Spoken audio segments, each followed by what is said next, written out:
ತೈಲೋತ್ಪನ್ನಗಳ ಬೆಲೆಗಳು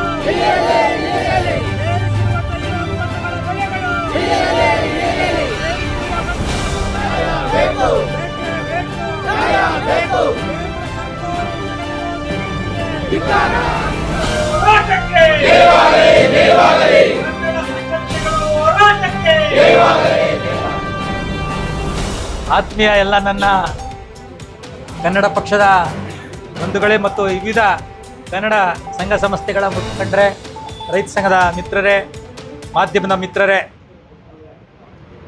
ಇವತ್ತು ಕನ್ನಡ ಪಕ್ಷ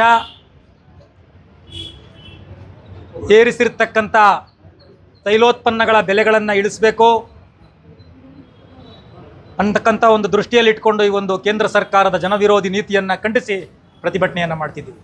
ಯಾರು ಸುಮ್ಕೆ ಬಂದು ಕೂತಿಲ್ಲ ಇಲ್ಲಿ. ದಯಮಾಡಿ ನಮ್ಮ ಪೊಲೀಸ್ ಇಲಾಖೆಯವರಿಗೆ ನಾನು ಮನವಿ ಮಾಡ್ಕೊತೀನಿ, ಸಂಬಂಧಪಟ್ಟ ಅಧಿಕಾರಿಗಳನ್ನ ಇಲ್ಲಿ ಕರಿಬೇಕು ಅಂತ ನಾನು ಕೇಳ್ಕೊಳ್ತೀನಿ. ಬಂಧುಗಳೇ, ಈಗಾಗಲೇ ಮಾತನಾಡಿರ್ತಕ್ಕಂಥ ನನ್ನ ಹಿರಿಯರಾದಂಥ ಸಂಜೀವ್ ನಾಯ್ಕ್ ಮತ್ತು ರಮೇಶ್ ರವರು ಬೆಲೆ ಏರಿಕೆ ವಿರುದ್ಧ ಮಾತನಾಡಿದ್ದಾರೆ. ಇವತ್ತು ಕೇಂದ್ರ ಸರ್ಕಾರದ ಸ್ವಾಮ್ಯದಲ್ಲಿರ್ತಕ್ಕಂಥ ತೈಲೋತ್ಪನ್ನಗಳ ಕಂಪನಿಗಳು ಕಳೆದ ತಿಂಗಳಲ್ಲಿ ಮೇ ತಿಂಗಳಲ್ಲಿ ಕೇವಲ 11 ದಿವಸಗಳ ಅಂತರದಲ್ಲಿ ₹7.50 ಪೆಟ್ರೋಲ್ ಮತ್ತು ಡೀಸೆಲ್ ಬೆಲೆಯನ್ನು ಏರಿಸಿದ್ದಾರೆ. ಇದು ಇಡೀ ವಿಶ್ವದಲ್ಲಿ ಇಷ್ಟೊಂದು ಬೆಲೆ ಏಕಾಏಕಿ ಒಂದೇ ತಿಂಗಳ ಅಂತರದಲ್ಲಿ ನಮ್ಮ ಸ್ವತಂತ್ರ ಪೂರ್ವದಿಂದಲೂ ಸಹ ಈ ಒಂದೇ ತಿಂಗಳ 11 ದಿವಸಗಳ ಅಂತರದಲ್ಲಿ 4 ಬಾರಿ ಬೆಲೆ ಏರಿಸಿರುವಂಥ ನಿದರ್ಶನ ಎಲ್ಲೂ ಇಲ್ಲ. ಇದು ಕೇಂದ್ರ ಸರ್ಕಾರದ ಜನವಿರೋಧಿ ನೀತಿ ಅಂತಕ್ಕಂಥ ಮಾತನ್ನು ನಾನು ಈ ಸಂದರ್ಭದಲ್ಲಿ ಹೇಳೋದಕ್ಕೆ ಇಷ್ಟಪಡ್ತೀನಿ. ಬಂಧುಗಳೇ, ಇವತ್ತು ನಮ್ಮ ಪ್ರಧಾನಮಂತ್ರಿ ಮೋದಿ ಅವರು ಹೇಳ್ತಾರೆ, ಅವರು ಪ್ರಧಾನಮಂತ್ರಿ ಆಗೋದಕ್ಕೆ ಮುಂಚೆ ಏನು ಹೇಳ್ತಿದ್ರು ಅಂತ ನಮ್ಮ ವೆಂಕಟೇಶ್ ಈಗಾಗಲೇ ಹೇಳಿದ್ರು. ನೀವೇನಾದರೂ ಭಾರತೀಯ ಜನತಾ ಪಕ್ಷಕ್ಕೆ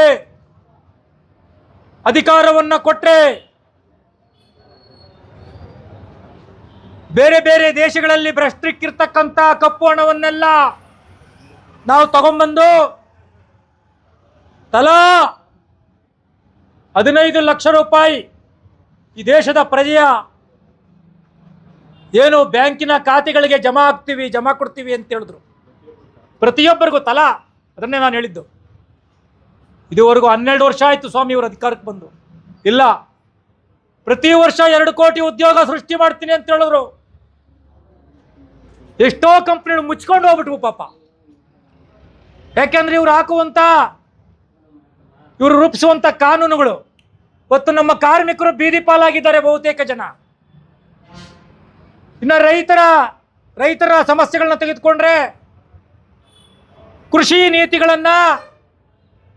ರೈತರ ಕೃಷಿ ನೀತಿಗಳನ್ನು ಇವತ್ತು ಉಳ್ಳವರ ಪಾಲ್ ಮಾಡ್ತಿದ್ದಾರೆ. ಸಾಮಾನ್ಯ ರೈತ ಮಾರುಕಟ್ಟೆಯಲ್ಲಿ ಮಾರುವಂಥ ವಸ್ತುಗಳನ್ನು ದೊಡ್ಡ ದೊಡ್ಡ ಕಂಪನಿಗಳು, ಅದಾನಿ ಅಂಬಾನಿ ಅಂತ ಬಹುರಾಷ್ಟ್ರೀಯ ಕಂಪನಿಗಳ ಮಾಲೀಕತ್ವರಿಗೆ ಆ ಒಂದು ಮಾರಾಟ ಮಾಡೋದು ವ್ಯವಸ್ಥೆಯನ್ನು ಮಾಡಿಕೊಟ್ಟಿದ್ದಾರೆ. ಇವತ್ತು ರೈತರು ಬೀದಿ ಪಾಲಾಗಿದ್ದಾರೆ. ಇವತ್ತು ಏನಾದರೂ ವಿದ್ಯಾವಂತರು ಕೇಳಿದ್ರೆ ನಮಗೆ ಉದ್ಯೋಗ ಇಲ್ಲ ಅಂದರೆ ಪಕೋಡ ಮಾರ್ರಿ, ಪಕೋಡ ಕಟ್ರಿ ಅಂತ ಹೇಳ್ತಾರೆ. ಇದು ಈ ದೇಶದ ಪ್ರಧಾನಮಂತ್ರಿ ಹೇಳುವಂಥ ಮಾತಿದು. ಇವತ್ತು ಸಾರ್ವಜನಿಕ ಜೀವನದಲ್ಲಿರ್ತಕ್ಕಂಥ ನಾವೆಲ್ಲರೂ ಸಹ ಅರ್ಥ ಮಾಡ್ಕೊಬೇಕಾಗಿದೆ. ಈ ಭಾರತೀಯ ಜನತಾ ಪಕ್ಷ ಅಧಿಕಾರಕ್ಕೆ ಬಂದಾಗಲಿಂದಲೂ ಸಹ ಒಂದಲ್ಲ ಒಂದು ರೀತಿಯಲ್ಲಿ ಬೆಲೆಗಳನ್ನು ಏರಿಸ್ಕೊಂಡು ಬರ್ತಾನೇ ಇವೆ. ಸ್ವಾಮಿ, ಹಿಂದೆ ಇದ್ದಂಥ ಪ್ರಧಾನಮಂತ್ರಿ ಕಾಂಗ್ರೆಸ್ ಸರ್ಕಾರದಲ್ಲಿ ಮನಮೋಹನ್ ಸಿಂಗ್ ಅವರಿದ್ದಾಗ 65 ರೂಪಾಯಿಗೆ ಸಿಗ್ತಾ ಇದ್ದಂಥ ಡೀಸೆಲ್ ಇವತ್ತು 97-98 ರೂಪಾಯಿ ಆಗಿದೆ. 72 ರೂಪಾಯಿಗೆ ಸಿದ್ದಂತ ಪೆಟ್ರೋಲ್ ಇವತ್ತು 111 ರೂಪಾಯಿ 110 ರೂಪಾಯಿ ಬಂದಾಗಿದೆ. ಇದು ನಮ್ಮ ಪ್ರಧಾನಮಂತ್ರಿಗಳ ಅಚ್ಚೇ ದಿನ್, ಒಳ್ಳೆ ದಿವಸ ಬರ್ತೈತೆ ನಿಮಗೆಲ್ಲ, ಅಚ್ಚೇ ದಿನ್ ಅಂತ ಹೇಳುತ್ತಾರೆ ಪಾಪ ಪ್ರಧಾನಮಂತ್ರಿಗಳು ತಮ್ಮ ಮನ್ ಕಿ ಬಾತ್ನಲ್ಲಿ. ಆ ಮನುಷ್ಯ ಎಲ್ಲೋ ಸಾರ್ವಜನಿಕರ ಮುಂದೆ, ಮಾಧ್ಯಮದ ಮುಂದೆ ಎಲ್ಲೂ ಬರಲ್ಲ, ಯಾಕಂದ್ರೆ ನೀವೆಲ್ಲ ಪ್ರಶ್ನೆ ಮಾಡ್ತೀರಾ ಅಂತ.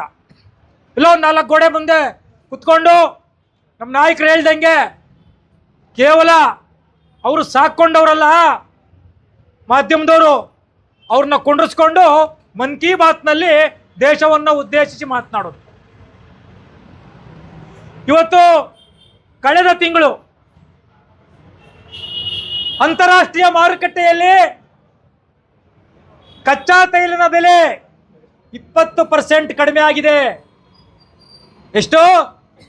20% ಅಂತಾರಾಷ್ಟ್ರೀಯ ಮಟ್ಟದಲ್ಲಿ ಕಚ್ಚಾ ತೈಲೋತ್ಪನ್ನಗಳ ಬೆಲೆ ಕಡಿಮೆ ಆಗಿದೆ.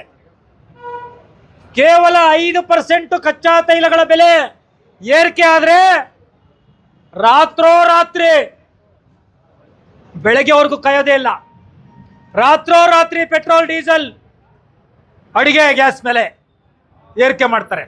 ಯಾಕೆ ಸ್ವಾಮಿ 20% ಕಳೆದ ತಿಂಗಳಲ್ಲಿ ತೈಲೋತ್ಪನ್ನಗಳ ಬೆಲೆ ಕಡಿಮೆ ಆಗಿದೆ? ಯಾಕೆ ನೀವು ಪೆಟ್ರೋಲ್ ಬೆಲೆ, ಡೀಸೆಲ್ ಬೆಲೆ, ಅಡಿಗೆ ಅನಿಲದ ಬೆಲೆ, ವಾಣಿಜ್ಯ ಅಡಿಗೆ ಅನಿಲದ ಬೆಲೆ ಯಾಕೆ ಕಡಿಮೆ ಮಾಡಲಿಲ್ಲ? ಬಡವರು, ಆಟೋ ಕಾರ್ಮಿಕರು, ಆಟೋ ಓಡಿಸುವಂತ ಆಟೋದ ಅನಿಲ ಯಾಕೆ ಕಡಿಮೆ ಮಾಡಲಿಲ್ಲ? ಇದು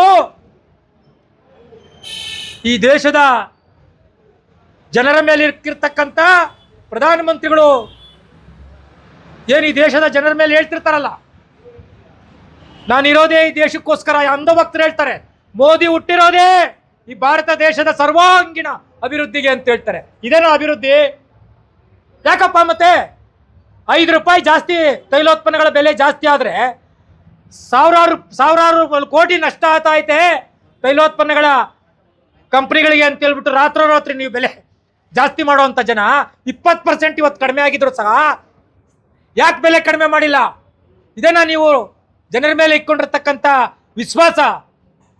ಇದು ನಂಬಿಕೆ ದ್ರೋಹ. ಇದು ಈ ದೇಶದಲ್ಲಿ ಇಂಥ ಒಬ್ಬ ಪ್ರಧಾನಮಂತ್ರಿನ ನಮ್ಮ ಇತಿಹಾಸದಲ್ಲಿ ನಾವು ಯಾರು ನೋಡಿರೋಕ್ಕೆ ಸಾಧ್ಯ ಇಲ್ಲ. ಮಾತೆತ್ತಿದ್ರೆ ಬರೀ ಸುಳ್ಳು ಸುಳ್ಳು ಸುಳ್ಳು. ಇವರು ಬೇರೆ ಬೇರೆ ದೇಶಕ್ಕೆ ಹೋಗ್ತಾರೆ, ನಾನು ಈ ದೇಶದಲ್ಲಿ ಹಂಗೆ ಮಾಡಿದ್ದೀನಿ ಹಿಂಗೆ ಮಾಡಿದ್ದೀನಿ ಅಂತ.